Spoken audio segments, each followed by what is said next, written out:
This is VOA News. I'm David Byrd. President Trump's recent attacks on Baltimore, Black Congressman Elijah Cummings, and other lawmakers of color could hurt him as the election approaches.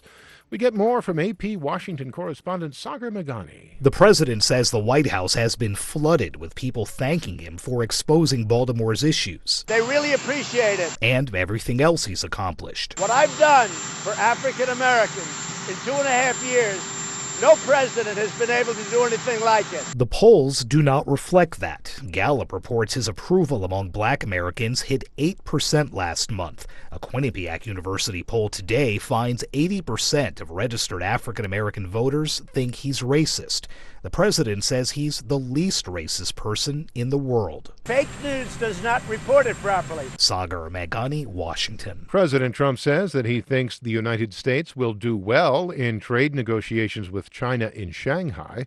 Speaking at the White House Tuesday afternoon, Trump said that China is suffering more from the current trade war than the United States. China, I think we'll do very well with China. We're already doing very well with China. China's had the worst year they've had in 27 years, and we're having the best year we've ever had. Earlier, Trump had warned China against playing a waiting game to see if he wins re-election, tweeting that any deal worked out after the election could be worse than the one being offered now. The world's two largest economies are engaged in an intense trade war, having imposed punitive tariffs on each other totaling more than $360 billion in two-way trade. The negotiations in Shanghai come after Trump and Chinese President Xi Jinping agreed at June's G20 summit to resurrect efforts to end the costly trade war over China's technology ambitions and trade surplus. This is VOA News. The first of two scheduled Democratic debates this week is in just a couple of hours in Detroit, Michigan, with 10 of the 20 contenders looking for a breakout moment to show they are the best candidate to face President Trump next year. 10 of the candidates will face off Tuesday night with Senators Elizabeth Warren of Massachusetts and Bernie Sanders of Vermont center stage. Democratic National Committee Chairman Tom Perez says that the city of Detroit can testify that President Trump did not keep his promises of an industrial revival. We can talk about all of his racial divisiveness. We can talk about his efforts to distract and divide America. At his core, he has been incompetent. He has failed to deliver on his promises. A new Quinnipiac poll shows former Vice President Joe Biden as the leading Democratic candidate, with 34% of Democrats and independents leaning Democratic. Biden and 9 others take the stage on Wednesday night. North Korea fired multiple projectiles from its east coast early Wednesday, that is, according to South Korea's military. The projectiles were launched from near North Korea's Hodo Peninsula in South Hamgyong province.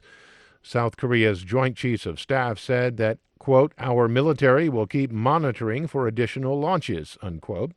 The launch comes 6 days after North Korea fired 2 short-range ballistic missiles in what it said was a response to South Korea's decision to purchase U.S. weapons and to continue joint military drills with Washington.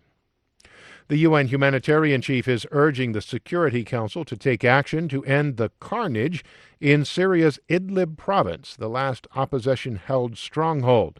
An exasperated Mark Lowcock told council members on Tuesday they have ignored previous pleas and have done nothing. You, in this Security Council, have ignored all the previous pleas you have heard. You know what is happening, and you have done nothing for 90 days as the carnage continues in front of your eyes. The Security Council is deeply divided, with Russia backing the Syrian government and Western nations supporting the opposition. That has prevented the UN's most powerful body from taking any significant action. An Air Force general nominated to become the next vice chairman of the Joint Chiefs of Staff went before the Senate Armed Services Committee and denied allegations of sexual misconduct Tuesday. General John Hyten told the committee that the allegations are not true. Hyten's former aide, Army Colonel Catherine Spletstoser, says Hyten subjected her to a series of unwanted advances in 2017. The Air Force Office of Special Investigations reviewed the matter and found insufficient evidence. I'm David Byrd, VOA News.